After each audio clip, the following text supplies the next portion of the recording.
When an alopecia girl finally stumbles across the right wig, it'll be like heaven opened up and sent an angel down.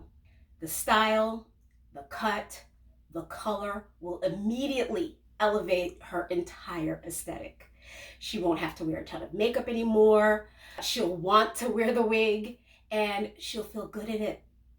But the time between your first wig and the right wig, well, y'all, that's going to be possibly the most embarrassing time of your life. My name is Action Jacqueline. I'm your fellow alopecia princess, and I'm here to help you along your hair loss journey.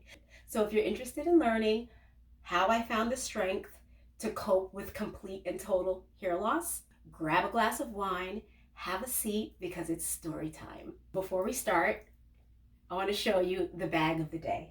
Today, I will be carrying this no-name brand bag that I got from a shop called the Mystique Boutique on Long Island. I don't know where any of these other locations are, and in fact, it doesn't even matter because I bought this such a long time ago that I'm pretty sure it's no longer on the shelf. But I'm really proud of it because when I first saw it, right away I knew that it belonged in my closet and that I needed to do one thing to it. So I don't know if you can really see the brooch too well here, but it's a bumblebee with a little dangly charm on it. And I just knew it needed that pop of color. So I put it on and right away it became like my favorite bag. So it is one of my favorite bags. I don't carry it as often as I would like, probably because it's not leather and I have a feeling that it's not gonna hold up that long. So what I do is I just wear it from time to time. Yeah, there's that. Anyway, so let's go ahead and start talking about where I got the strength to cope with complete and total hair loss. It wasn't easy, guys, and I'm not even going to try to tell you that it's going to be any easier for you. These stories that I tell you, I just tell you so that you can know what to prepare for, you know what I'm saying? For me, it took about 2 years before I found a wig that I didn't feel like an absolute dork in.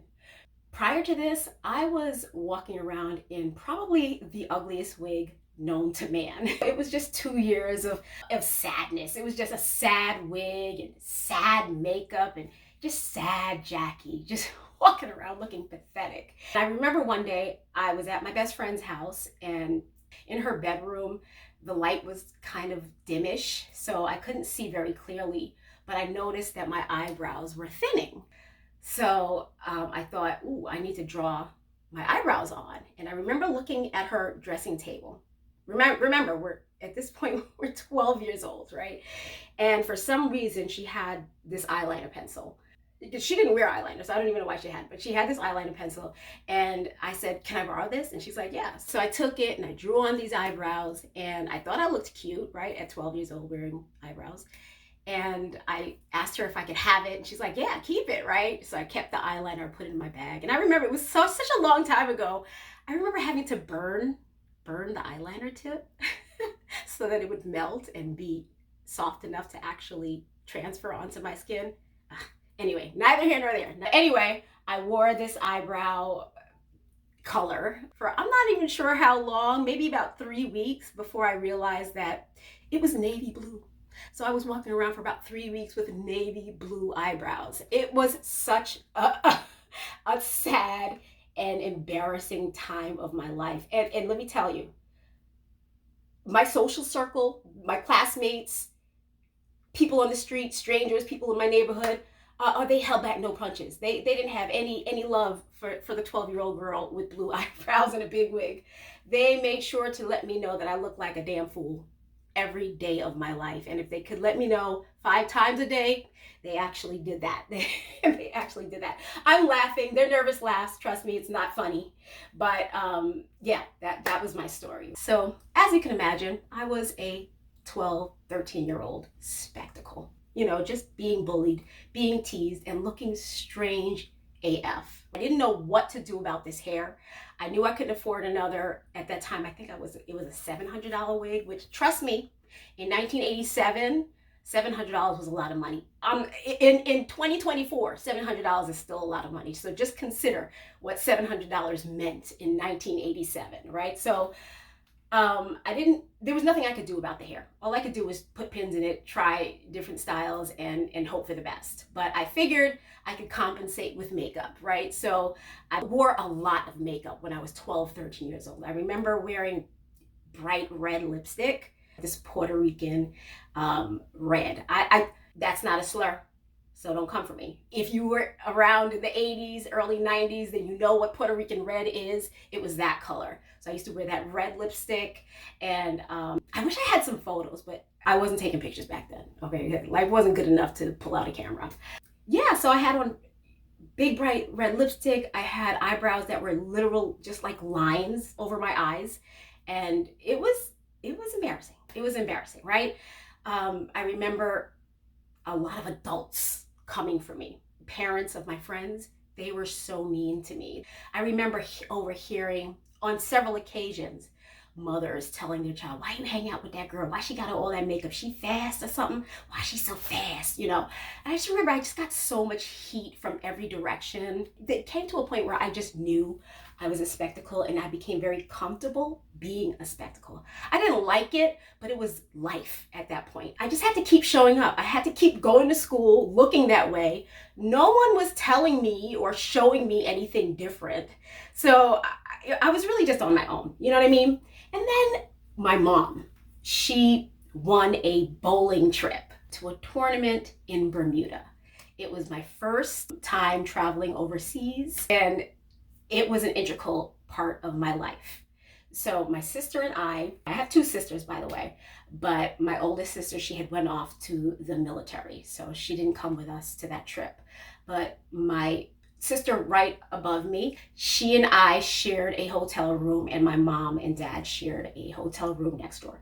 At this point, I think I was probably like 15 years old, and my sister was either 18 or 19 years old. And she somehow arranged for us to go to this nightclub in Bermuda. I had never been to a nightclub before. Of course, I'm 15 years old, right? But back then, things were a little different. You could still get into nightclubs, right, at 15. So it worked out. We ended up sitting at this nightclub right next to a group of very interesting people. They were transsexuals, trans women, to be specific. There was one cis woman in the group, and everyone else was a trans woman. I sat next to them and I watched them the whole night long. I noticed something very special about these women.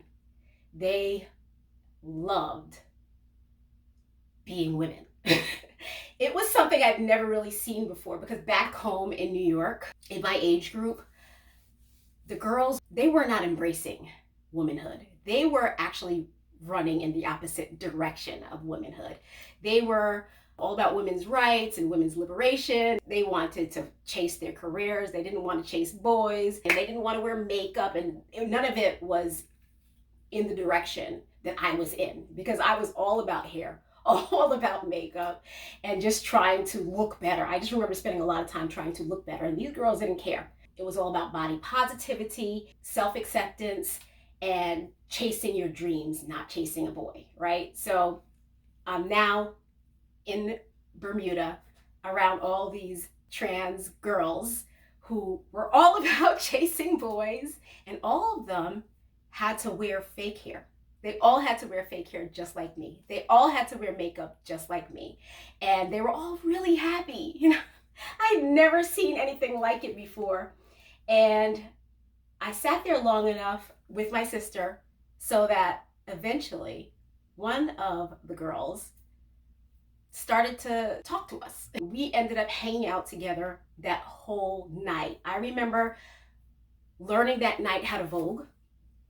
And I was voguing on that dance floor that night at 15 years old, right next to my sister. It was almost as if we were practicing for our debut on the stage. It was so amazing. It was such an amazing time. And my sister, I don't know if she realizes it or not, but I know it also impacted her, because not long after that, she started modeling. My sister is very beautiful, especially when she was, 18 years old. That's the height of beauty, right? So she was really stunning. And I think that experience made her realize that she could shine, just like those trans women shined at that nightclub that night. From that point on, I really did start embracing the attention that I got from people. I saw an opportunity to show the people who were watching, which was a lot of people. Trust me, a lot of people. I mean, these were some mean kids, and they liked to hyper focus on the weird girl with the weird wig and the blue eyeliner. And I just had this opportunity now to show them how I could shine. It wasn't long after that that I found my favorite wig, and I started to apply my makeup with intention, and I started to come into myself. Now, I should let you know that I still wasn't accepted at this point. It was still much trial and error, and I didn't always get it right. And all the kids already knew that I was wearing a wig, so I was still getting my wig yanked off. It was, look, I'm not gonna harp on the bad stuff. It was still happening, but I didn't feel as alone because I knew there was a community of people who I was just like. So I would watch them on TV.